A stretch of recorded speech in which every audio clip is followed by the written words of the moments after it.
Good morning, Hillside. I want us to remember that the Holy Spirit lives inside of us.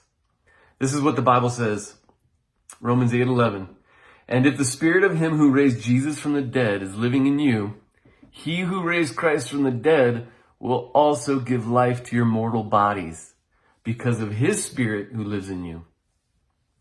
There's a war going on. We can't see it, but Ephesians 6:12 and 13 talks about it.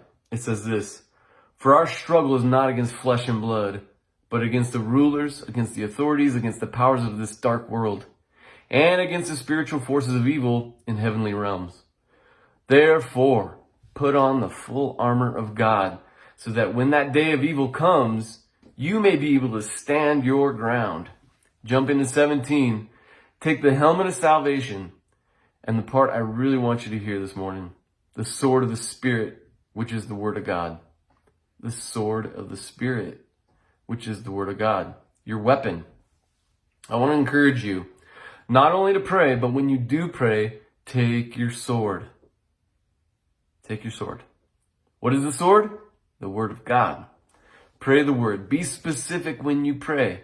For example, Louie mentioned Sunday that Fridays are the days that he needs prayer the most.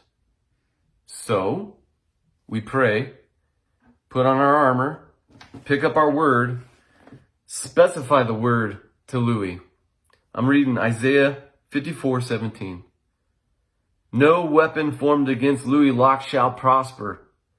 Every tongue which rises against him in judgment, you shall condemn.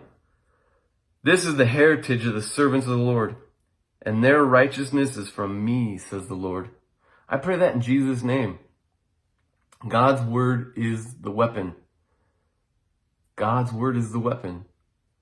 By faith, I believe that assignment on Louie is dead in Jesus' name. And I know you stand with me when I pray that. I want Fridays to be amazing days for Louie. I want every day to be amazing for Louie.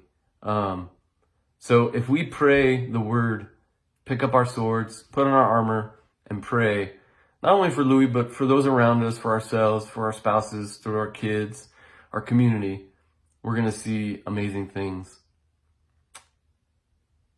Be specific in your prayers. Pray the word. Take your sword. And I hope this encourages you, not only to pray, but when you do pray, take your sword, because that's our weapon. All right. See you next time.